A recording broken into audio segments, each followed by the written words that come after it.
Hi, everyone. My name's Alex, and I'm an associate at the Global Compact Network Canada. I wanted to thank you for tuning into the GCNC's Working Group webinar, How to Stay Relevant in a Maturing Market. So over the next 60 minutes, we'll go over a little bit about the Global Compact, then we'll just quickly get into the discussion, and then there'll be some opportunity for questions. So if you don't already know, the Global Compact Network Canada is a Canadian network chapter of the United Nations Global Compact. The GCNC offers Canadian businesses and non-business sectors a unique opportunity to learn, exchange, and best practices in corporate responsibility and sustainability initiatives.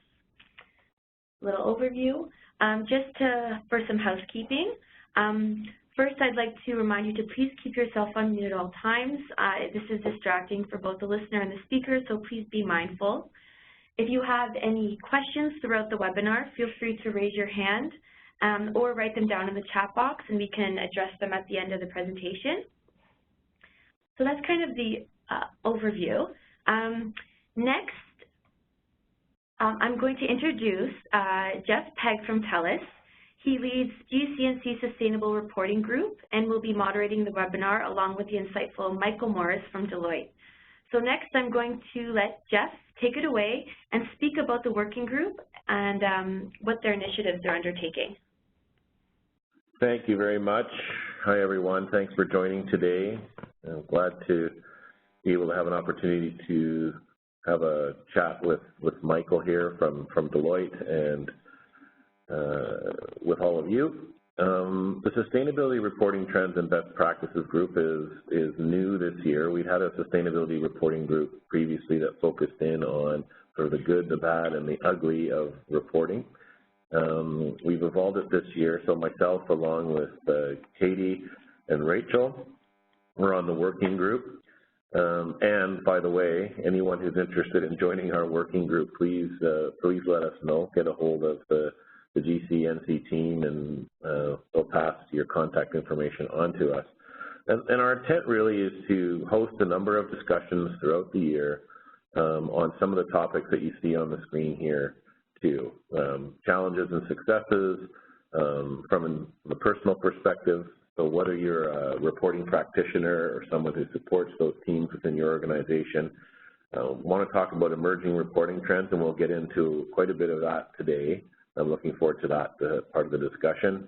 Looking at best practices, sometimes recently regulatory changes and impacts depending on where you are. There are new requirements almost every day seemingly in terms of reporting. Integrated reporting, which we'll touch on a little bit today as well. Setting goals and targets. This is another interesting topic, is really what are the analysts and rating agency stakeholders looking for in terms of reporting. And of course, near and dear to the Global Compact Network, particularly here in Canada, is around the Sustainable Development Goals and how your organization can support those and therefore report out on them. So that's, in a nutshell, what the working group is intending to do. If there are other topics that people are interested in, of course, we would be glad to take those on. Again, please just provide some feedback, and we'll go from there. So without further ado, I wanted to introduce everyone to Michael Morris from Deloitte. Michael has, full disclosure here, TELUS has been working with the Deloitte team in terms of providing assurance for a number of select KPIs within our reporting for the last few years. So I've gotten to know Michael. So welcome, Michael. Thank you. I'm glad to have you here. Maybe you could start off by just letting everyone know sort of about your background. So how did you get into this field in the first place? Yeah, no, thanks for having me, Jeff. So yeah, just for everyone, my name again is Michael Morris, and I'm a manager in our Sustainability and Climate Change group at Deloitte in Vancouver. Yeah, probably a fairly non-traditional route into sustainability. I always find it amusing when I talk to new grads in the space now, and they say they were they took actual sustainability-specific courses in university, and that was certainly not a thing when I was in university. Right. Which probably dates me a little bit.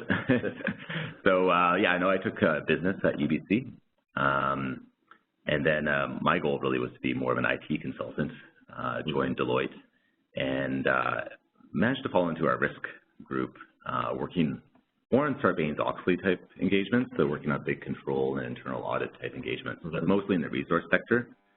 So working with mining, oil and gas, and forestry. And they're great sort of big chunky projects that allowed me to really understand how those industries worked. And yeah, the opportunity came along one day to help out on the assurance of the sustainability report for a local mining company. And I jumped at that chance and haven't looked back since. So yeah, that's sort of been my specialty ever since, is working specifically in sustainability reporting on the assurance side and also on disclosure strategy. That's awesome. Yeah, I had a bit of a non-traditional route myself, but we'll save that for another day. Well, on a personal note, I know, having gotten to know you a bit over the last number of years, like me, you are like to support the local economy, and you're a craft beer aficionado, as am I. I'm really into some session ales from some of the local BC breweries here. How about you? What are you into this summer? Well, I'm not partisan. I'm open to all styles, but I'm definitely a seasonal type. So you know, a good IPA is nice on a rainy October day. But certainly now that summer, I'm just addicted to Radlers right now. I think I have 6 different styles in my fridge right now, which might be a problem, but anyway, that's definitely my flavor of the month right now. I had a nice grapefruit Radler the other day, so yeah. I'm there with you on a nice hot day. Yeah, can't beat it. Well, great. Well, thanks. That's good to get to know you. Let's get into it. So sustainability reporting is a pretty mature field. So how do you see organizations continuing to be innovative and make the business case for producing sustainability reports? Yeah. No, I think the best way to do that really is to be responsive to market challenges and keep up with the expectations of your stakeholders. As you say, sustainability reporting at this point is a very mature, fairly standard practice. Just a number I have here is that in 2015, over 80% of S&P 500 companies issued sustainability reports, and that's versus just 20% 4 years earlier. So, wow. Yeah, there's definitely progressed to being standard practice. So I think what reporters like yourself feel is we've been producing these reports for many years now. Are we still getting value out of this exercise? Very labor-intensive and resource-intensive exercise. Where do we go next with this? I think that's really important because I know, having talked to so many reporting practitioners and probably a lot of people that are on the call today, is that the sustainability groups or reporting groups within sustainability teams are small. So you're right, the resources that are available for these reports are quite small. Yeah. Definitely a challenge. Absolutely, yeah. So I think evolving with what I call market pressure is really the key at this point, and that's what you see on the screen here right now. Which is sort of a whole mess of demands that are sort of evolving and on reporters' heads right now. So you see evolving standards like GRI standards that come into play for reports published after July 1st, 2018. You also have SASB, which is starting to gain some serious traction in the States right now. Stakeholder activism is another major driver right now. We've seen the volume of those increase over the last few years. And especially in 2017, I was looking at Series as a database of all the different shareholder resolutions. And already the volume in 2017 is higher than that 2016. And it's not just the volume, it's also the gravity of some of them. I'm sure you saw ExxonMobil, they had sort of a landmark case where there was a resolution to start reporting on climate change related risks, and that's not something that was in management's plans or something they necessarily plan to do, but it's definitely something they need to come to grips with. Yeah, I mean, I think that in the absence of government direction, let's put it that way, you'll see a lot more of the shareholder activism And that's definitely going to be a driver for a lot of organizations to make sure that they're reporting out and their governance is strong. Yeah, no, you're definitely seeing that, absolutely. For sure. Well, I mean, I guess in general then, do you think that, like, how do you think companies can keep on top of all of these demands? I mean, you see you've got a bunch of them on the screen that you've talked about, GRI changes, growing prominence of SASB, particularly in the United States. So how do companies stay on top of that? Yeah. I think really the easiest way to do it is just to have a really solid understanding of who your stakeholders are, what information they want, and then tailoring your report to their specific needs. Yeah, stakeholder engagement is critical. I know at TELUS we've done a number of different things just this year alone, surveys of a number of our stakeholder groups, just to find out what they think about our strategy and our reporting. Yeah. And we also held earlier a face-to-face session with key stakeholder groups, let's call it prioritized stakeholder groups, where we had a third-party moderated discussion around our strategy, which was very insightful for us, and it actually helped us frame our progress within our sustainability report this year. So I think that stakeholder engagement is quite critical.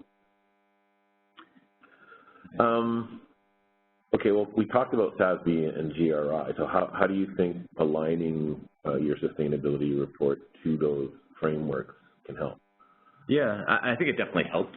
There's no question about that, but it's not the whole story either. Definitely two sort of different views on the same sort of task. So I think both organizations have been pretty clear that the standards fulfill different purposes for different audiences. SASB is very focused on the needs of investors. It focuses on issues that are material to financial decisions, and also gives a framework for enabling comparability across the industry. Right. So that's very important for your investor stakeholder, but that's obviously not your only stakeholder, which is where GRI comes in. So GRI is more focused on addressing a broader range of stakeholders.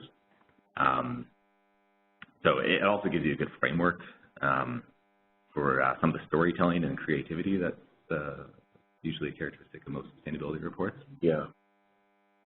That's definitely a trend, isn't it? The storytelling within the sustainability report. Absolutely. And I mean, that can show off things that aren't necessarily as important to financial stakeholders. I think it's important to keep in mind that the top concerns of your stakeholders that aren't investors are usually leading indicators of what will be material financially in the coming years. Yeah, that makes a lot of sense. So you talked about, we're talking about stakeholder concerns for sure. What do you think the best strategies are for addressing those stakeholder concerns? Yeah, so I mean, really just nailing your material issues, I think is really the most important thing, and then building goals and targets around those issues. So materiality, I mean, there's many different definitions of materiality out there. I think if you go to the next slide, it shows a few different definitions that GRI, IRC, and SASB have out there. But they all have the same goal, which is focusing on what matters most. And I think it's a really important point to stress is that the goal of identifying your material issues is not to make operational progress on those issues.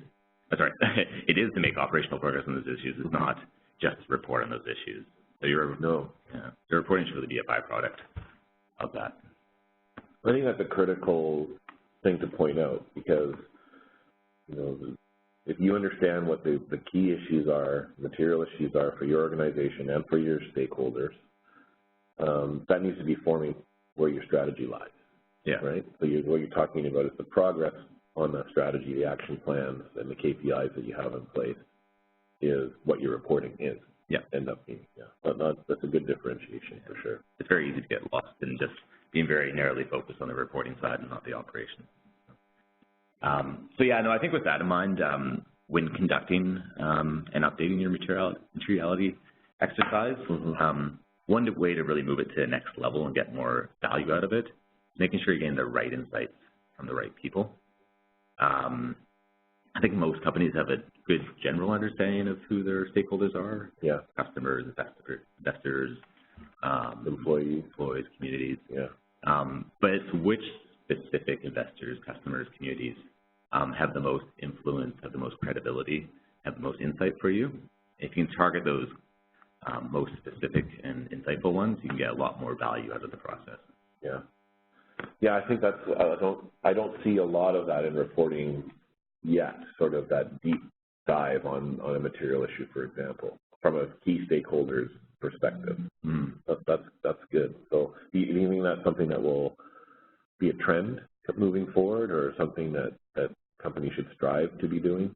Well, absolutely. I mean, I think when you've done a few materiality exercises, it's easy to get sort of bogged down in looking at the same issues and talking to the same people. So having a deeper understanding of what people you really want to talk to and what insights you want to get out of it, I think is helpful. So a question that I get from time to time is around these formal materiality assessments. And you just sort of mentioned it or referred to it. If you're doing that sort of every year, it becomes a bit of an exercise. Yeah.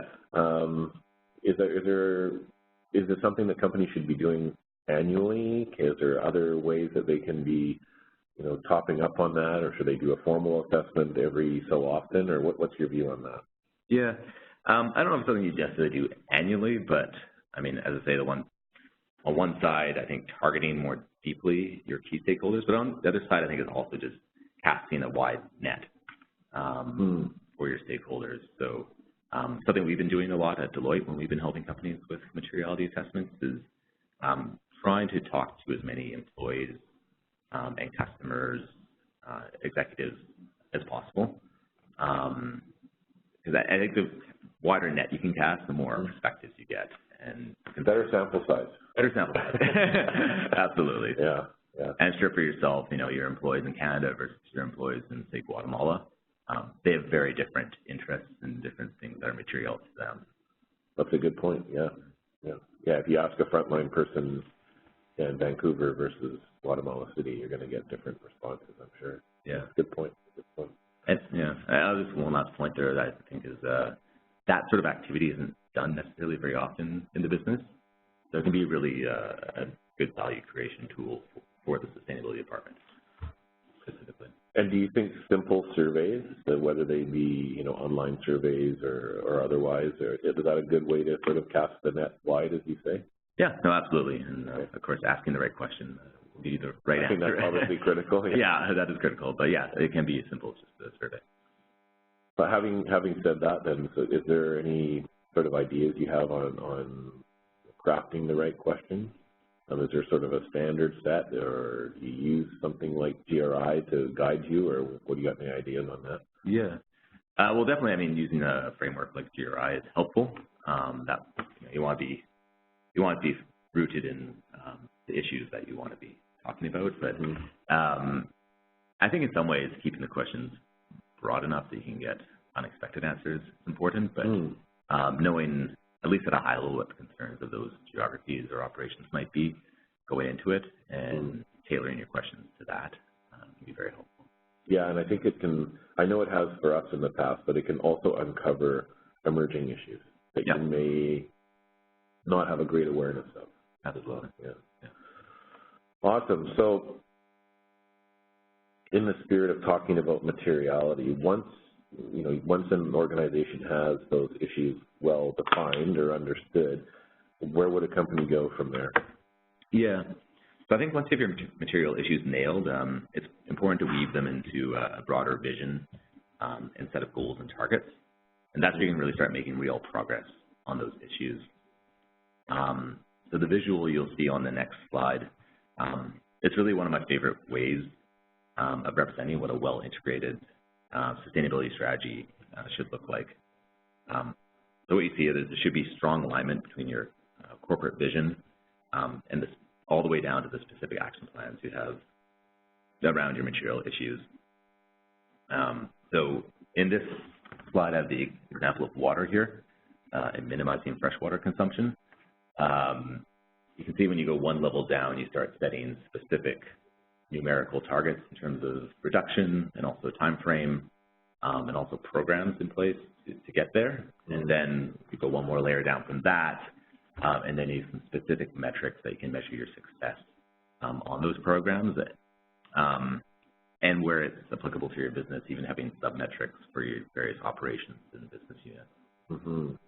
And then, so this also then would be sort of a framework for your reporting, in essence, talking about your vision at the corporate level, how that your sustainability vision is aligned to that corporate vision, and then, okay, here's what we've done about that. And yeah. Here's our programs, here's our action plans, and here's how we're measuring our success, and then sharing that out. Yeah, I think that's what I always look for in a good report is right. being able to quickly see what the priorities or material issues are for the company and being able to drill down quickly down to what the actual goals and targets and metrics are and how you're making progress on those issues.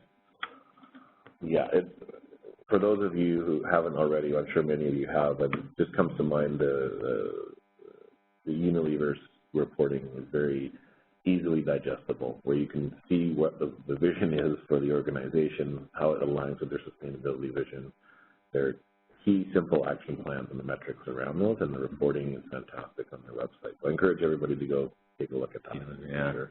Yeah, and we'll get into a couple of other examples here. I think the sort of bleeding edge of where you can really differentiate the company is focusing on the top level of corporate context. Most leaders have a better handle on linking their material issues to actual targets and goals, but being able to express it within your corporate context of your actual corporate mission and vision is harder to do, and there's few companies that do it well. So the next slide, you'll see just a screenshot from Patagonia is an example of a company that does this well. You can see Patagonia's mission statement there is to build the best product, cause no unnecessary harm, and use business to inspire and implement solutions to the environmental crisis. So that's not their sustainability mission statement, that's their corporate. Yeah. Yeah. There's no doubt Patagonia has a leg up. I think that this kind of thinking's been in their DNA since day one, so they haven't had to stretch as much to get there, but there's certainly good work being done in other industries and by other companies along these lines. And I think on the next slide here, just another interesting example of a good way to express your goals. You'll see Tech, another Vancouver-based company here. I think they do a really good job of aligning the goals and the actions in their sustainability program to the UN SDGs, which I know is near and dear to this group's heart. Oh, for sure. Yeah, I've had several discussions around the SDGs in larger and smaller groups, and this is a great example that's been talked about quite a bit. So kudos to Tech for this. Yeah, it gives some good credibility to the goals that they're pursuing are actually aligned with something meaningful. Yeah, well, that's fantastic. Maybe one other thing I was just going to mention was on the risk side of things, and I think I actually have a slide coming up around this. But I think that we've talked about in the past is it's kind of been this in the original day or a few years ago, sustainability, the focus was definitely on risk, and then it was more on opportunities, and now we're starting to, I think, feel a bit of a shift back to risk as a lens to how you can sort of start the conversation of building your material issues into your corporate vision and certainly corporate priorities. Yeah, I certainly share that view. I mean, we talked about, whatever the date was long ago, it was, let's make sure we don't spill or pollute and those type of risks. But in the last number of years, we've talked around what are the opportunities and benefits, and there's not a difference between, making profit and doing good. Yeah. But yeah, I see a lot more discussion around risk. I think obviously climate change has been the catalyst for a lot of that discussion recently, but yeah, I think it's important to reflect upon risks. And I think it's also something that brings it home, whether you're a large business, whether you're publicly traded, whether you're a small, medium enterprise, risks exist in all of those situations. So it's something that ties it together for everyone in terms of strategy, and then, of course, the reporting of progress on your strategy. Yeah. I mean, what we have on the slide here are some very simple sustainability risks, but they're in a language that can really resonate with your executive, and it's a good way to get a conversation started around that. So I think you'll see more progress there. you may have heard that COSO and the WB-CSC, they recently signed a memorandum of understanding to start embedding sustainability development, or sustainable development issues into COSO's enterprise risk management framework. So I think you're going to see more and more of this movement towards embedding sustainability into ERM and using that as a vehicle to tie back to your corporate objectives. That I have no doubt. Yeah, interesting. Yeah.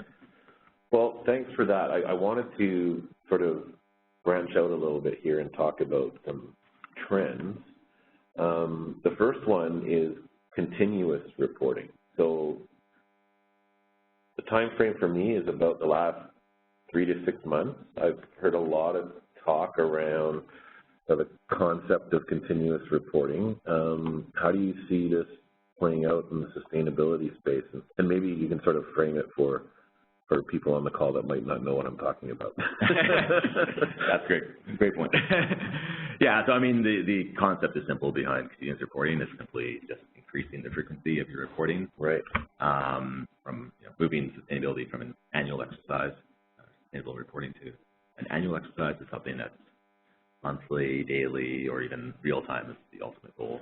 So I think it's a really interesting question, and I think in practice right now, there's not too many examples out there of companies really doing this, but there's no doubt this is where it's heading. I mean, it's not that long ago that sustainability reports were released every 2 years or just periodically. So it's probably important to keep in mind that just having an annual report is progress from that. Agreed, yeah. Yeah. But yeah, I mean, I guess what we were talking about before with materiality is the main purpose of these reports is to inform your stakeholders on issues that matter. But it's not just about what you report, it's also about when, how, and where you report. Almost as important. Right.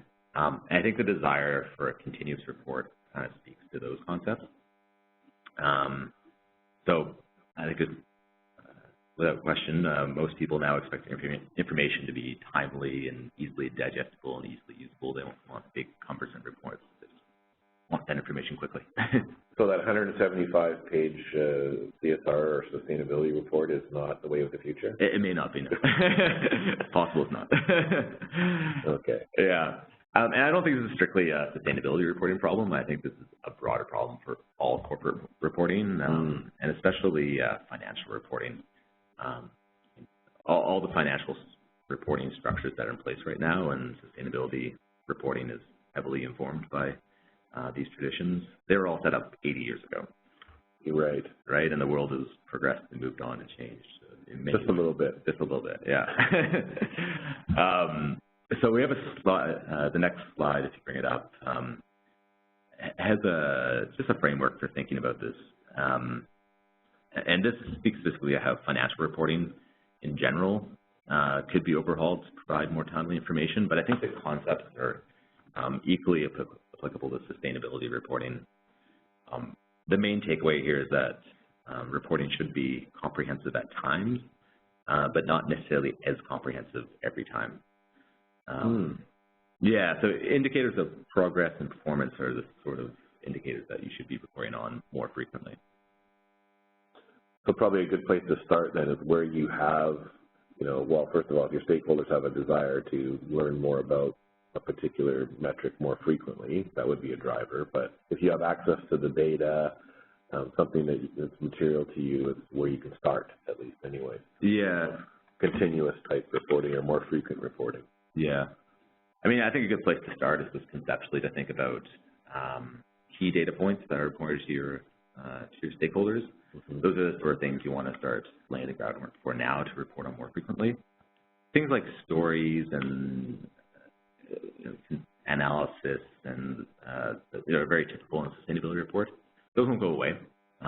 Those might be reported on less frequently, or even on like a rotational basis where you focus on one area like the environment 1 month and then social issues the next month. Oh, that's interesting. I attended a webinar recently where Scotiabank was featured, and they have sort of shifted to that model very recently. So I think she had said April they started, and they have sort of a website that they plan to update frequently with stories, but that's separate from their sustainability reporting. Interesting. So very interesting. So I think it's a good example of where we might be going in the future. So well, what do you think some of the roadblocks are, or enablers for getting people down that path? You might have touched on a couple here, but is there more? Yeah, no, I think technology is the short answer to that question. Yeah. And that's both on how data is collected and also how information is released to the public. Mm. I know for people like yourself who often get into the trenches of actually getting this data, it can be a bit daunting to gather data more frequently than annually. Just getting them out on an annual basis can be quite an exercise. I think that pain is shared amongst probably many on this call. Yeah, absolutely. So really it's only technology that's going to enable this to happen. The good news is that some of this technology is already in place, especially in, say, the resource industry. There's big investments being made on real-time monitoring on things like water use, water quality, smokestack emissions. I mean, that's all tied to operational objectives, but that's good. It shows good alignment between the operations and sustainability goals. Yeah. But so I think you have to start asking the question of, I guess, what I said before, of what information do you want to be reporting most frequently, and what information can you report more frequently, and trying to bridge the gap between those two. That's interesting. So in terms of technology, so that's a pretty cool example of someone using the technology to grab water data in real time, for example. But now, how about disseminating that information out to your stakeholders? When I think of social media, for example, is what comes to mind for me. Is that something that you see being more prominent moving forward in terms of sharing sustainability information? Yeah, I mean, I don't think we can have this conversation without mentioning social media for sure. Yeah. It's definitely part of the solution. Platforms like Facebook and Twitter they are acceptable ways of releasing. Well, I guess the SEC has recently announced that releasing financial information via social media is an acceptable form of disclosure.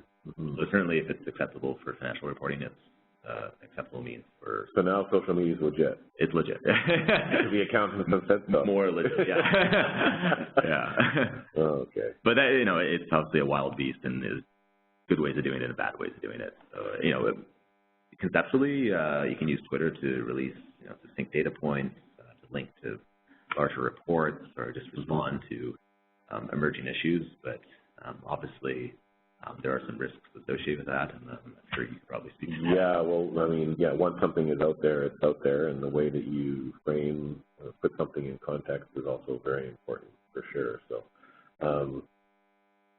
it's an interesting way to reach a number of stakeholders in a way that they want to digest the information, and probably more timely.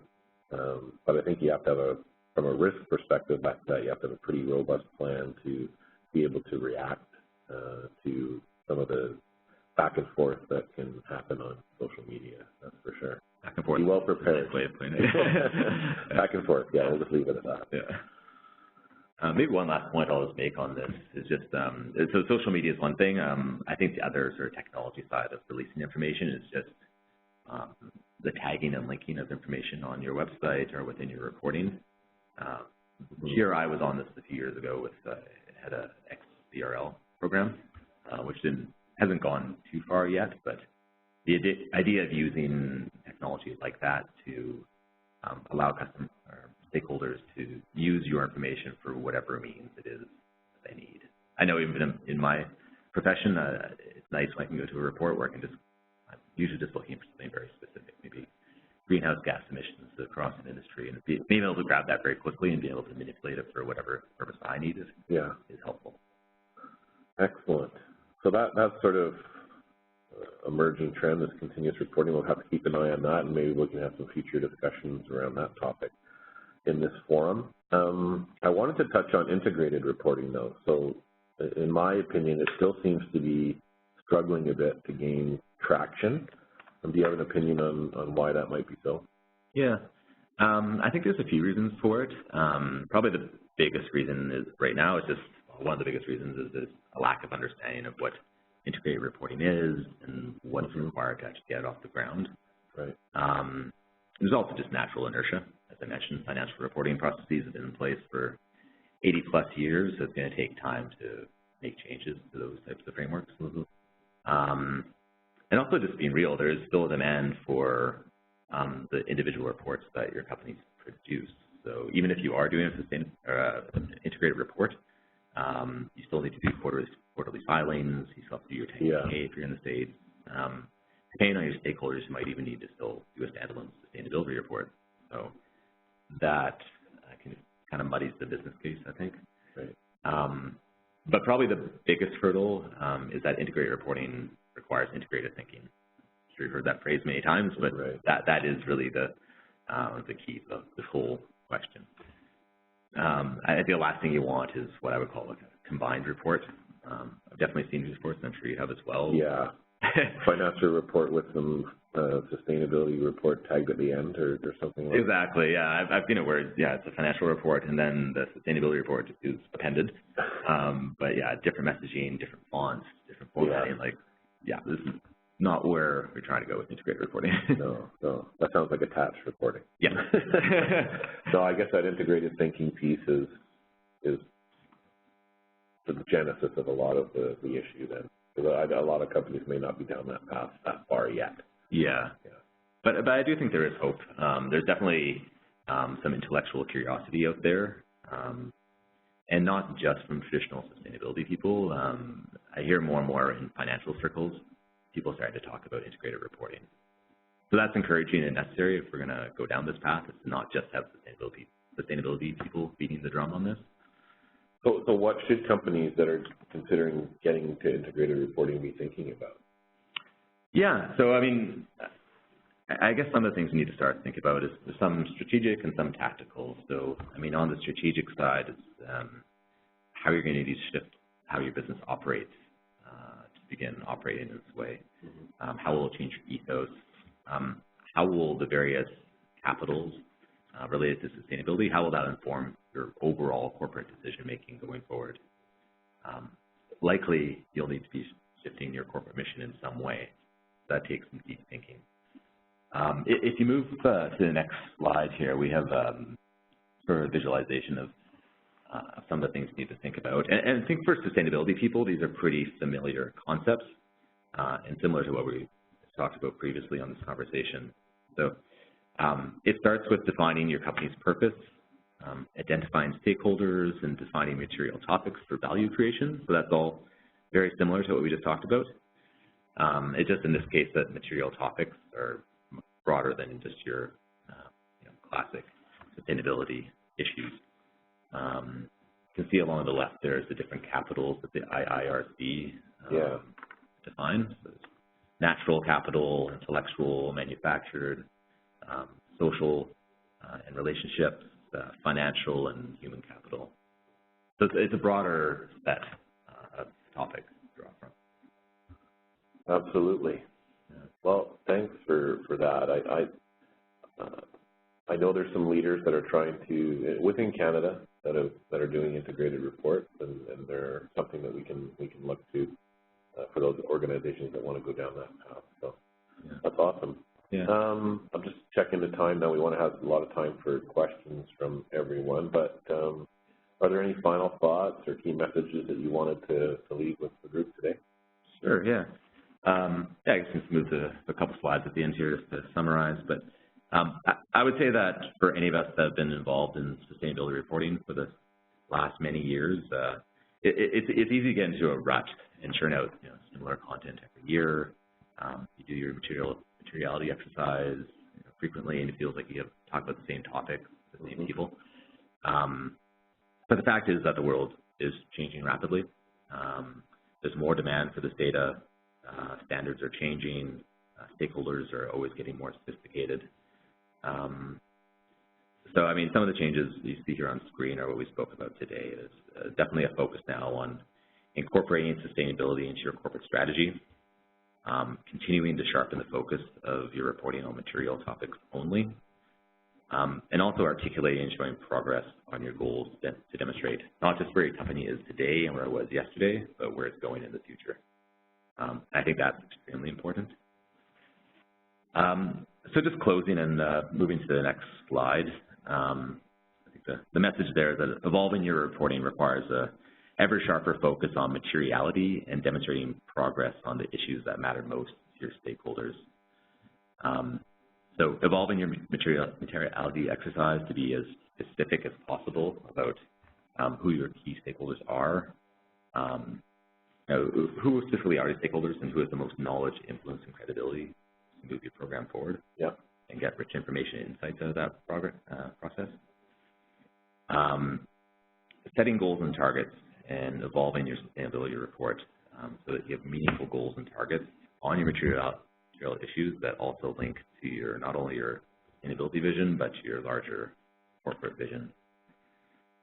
And then the last two areas really speak to modernizing your report. So starting to think about at least increasing the frequency of reporting to keep up with the demands of your stakeholders. Yeah. What information is it that your customers want or stakeholders need to see more frequently, and what do you actually have capacity to report on more frequently? Yeah. And then also begin to integrate your sustainability reporting into your corporate and financial reporting.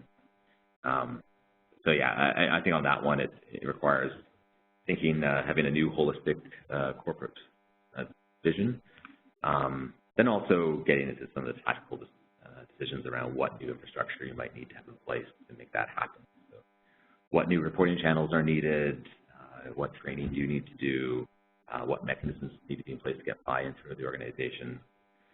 So I don't think we're going to be producing fully integrated, continuous reports tomorrow or even in the next couple of years. But these are definitely areas that you should be keeping your eye on as the demand for these kind of reports, these types of reports increase.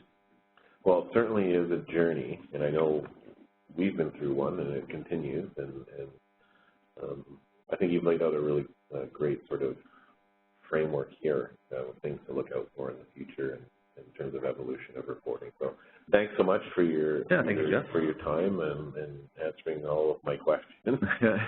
It's been great. We do have some time for questions, so there may be some in the chat box where people want to ask them directly. So I'll turn it back to the GCNC team for the question and answer. Wonderful. Thanks so much.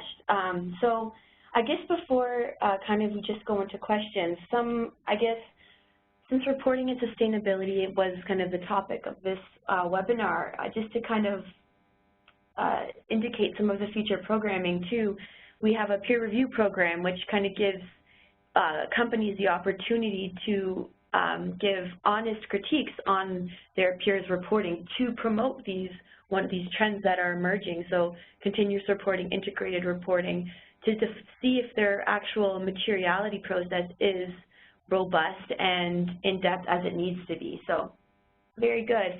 And I will advocate for that. Let me chime in here too. So I'll TELUS has participated in this peer review program for the last 4, 5, 6 times it's been out there. It's a great investment of your time to get out there and review, number one, review your peers' reports to gain insight, to see what others are doing, and provide feedback on them, but also to receive the honest critique of your reporting has been very valuable. It has helped us shape our reporting. We've made changes to the way in which we share information based on this insights gained from going through this exercise. So I'm definitely an advocate for the program, and I encourage anyone to participate. Great. Also, too, to kind of promote these kind of best practices, we have the SDG Awards on September 28th, in which Tech is going to be our host sponsor. So considering the wonderful work that you mentioned in the during the webinar, that this is kind of going to be the showcase, too, for these awards. And if you as a company feel as though you have something really cool you want the world to know about, this is a great opportunity to showcase that. And we just listed some upcoming webinars as well. So I know there's some questions pressing. So first, I think we're going to ask Laura to kind of speak up, and she can give her question. One moment here.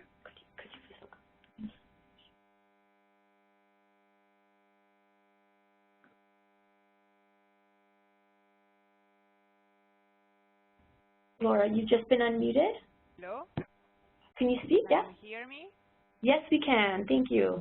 Okay, thank you so much for the great presentation.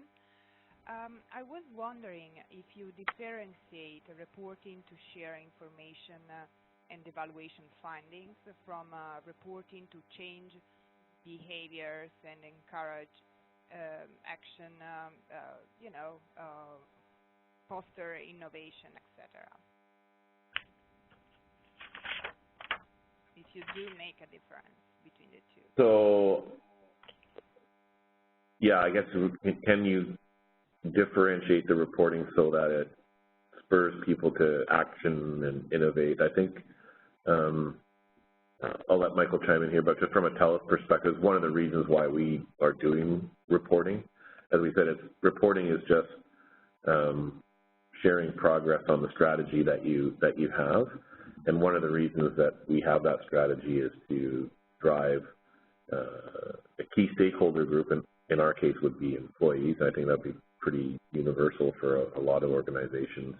And yes, we share the reporting to help spur on innovation and encourage action. So I don't know if you want to share from a broader perspective, because you're out there with a lot of different companies doing your assurance in many different industries. Is that something that you think is common? Yeah, well, I mean, I think what I was going to say was more, I think the more specific you can be in your goals and the better you can communicate those throughout the organization, that's how you can kind of spur that action and innovation. So I think we had that example of water earlier in my presentation. And I mean, so if you have a specific goal around reductions and you're able to articulate that as a sub-metric even for your operations, so they have a real tangible stake in it. So it's not just a big amorphous number at the top level of the company, but there's also a subset of that people can actually work towards achieving. Right. That's where you can really get the innovation, because people feel bought into a specific number that's specific to the jobs that they do. The work that they do every day. Exactly. Yeah. Yeah. Yeah. Great. Great. Thanks for the question. Great. Next, Katie, we've just unmuted you. If you can express your question.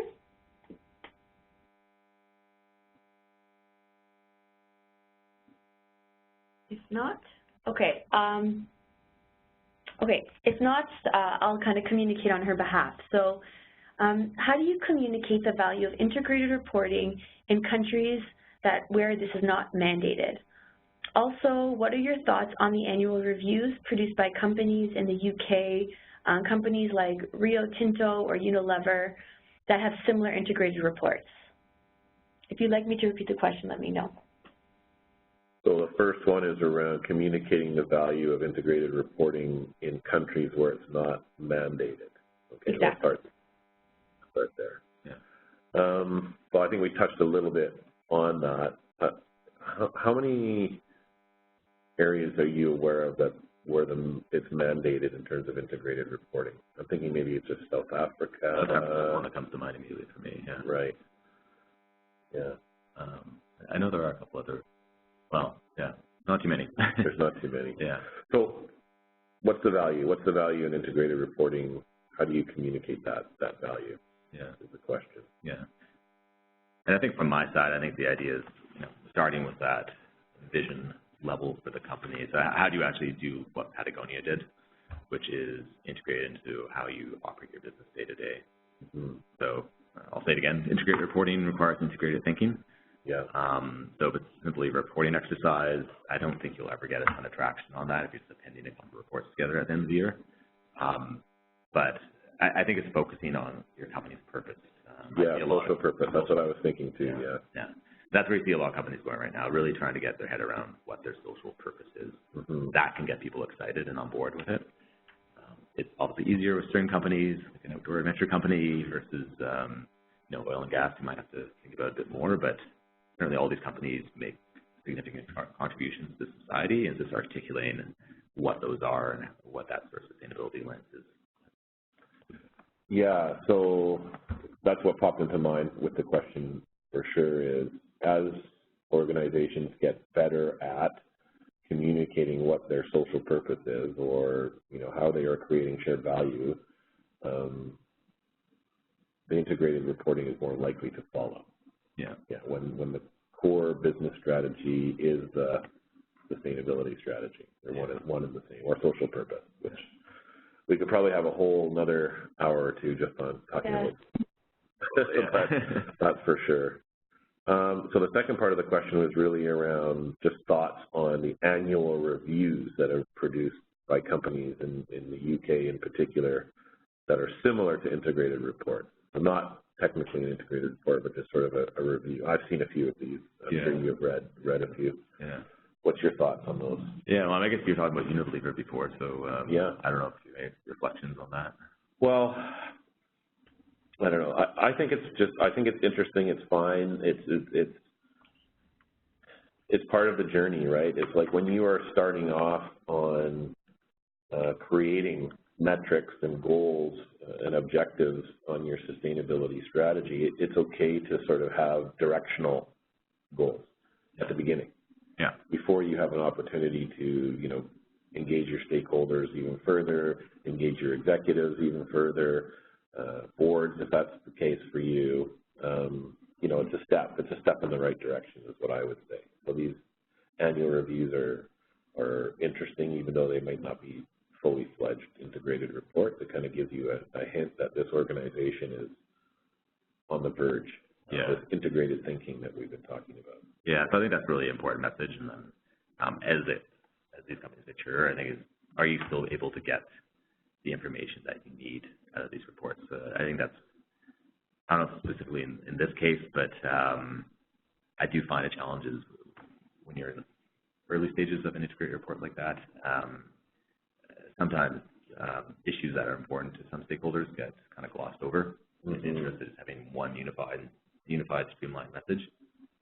So it's making sure you are unified in your thinking, but also you're not unnecessarily cutting out content or issues or data that are still important to important stakeholders for your company. No, that's a good point. I also think, too, that when you throw these sort of annual reviews out there, one of the things that you can get back in terms of feedback is what we talked about earlier is what metrics are people looking for on a more frequent basis. Yeah.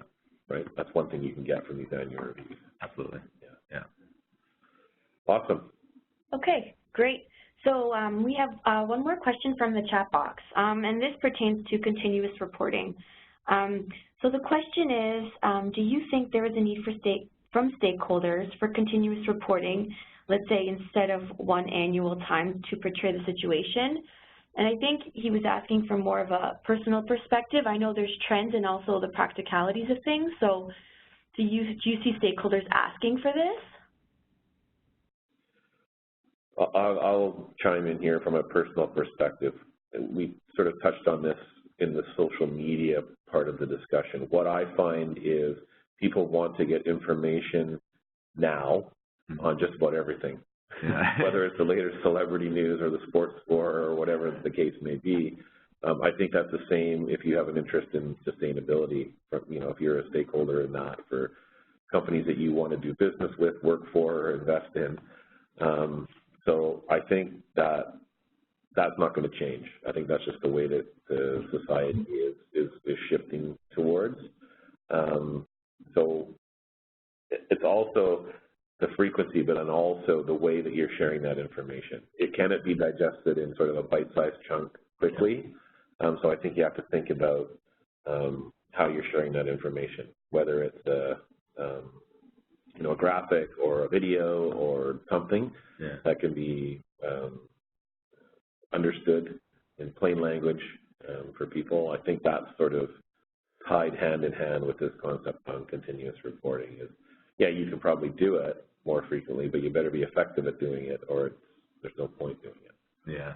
And what are you responding to as well? I mean, I think there's explicit requests for this kind of information where someone actually literally says, I'd like to get more frequent health and safety information, but I think there's also implicit demand for this information. So if some sort of scandal or just something hits your company that's related to sustainability that's in the news, you need to be able to reply quickly to that, ideally with data and a well thought out strategy behind what you're saying. So I think the need to be able to report continuously speaks to staying on top of your message that you're trying to get out there.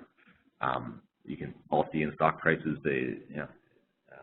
those will fluctuate quite a lot with things that are outside your control.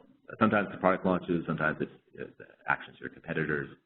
So I think being able to continuously report and react to unexpected developments is really important.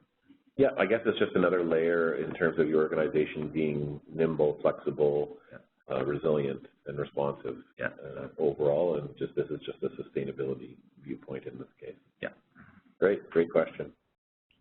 Okay, great. We also have a question from Priyanka, so I'm just going to unmute you here and see if you can kind of verbalize it yourself. So we'll see if the mic's working.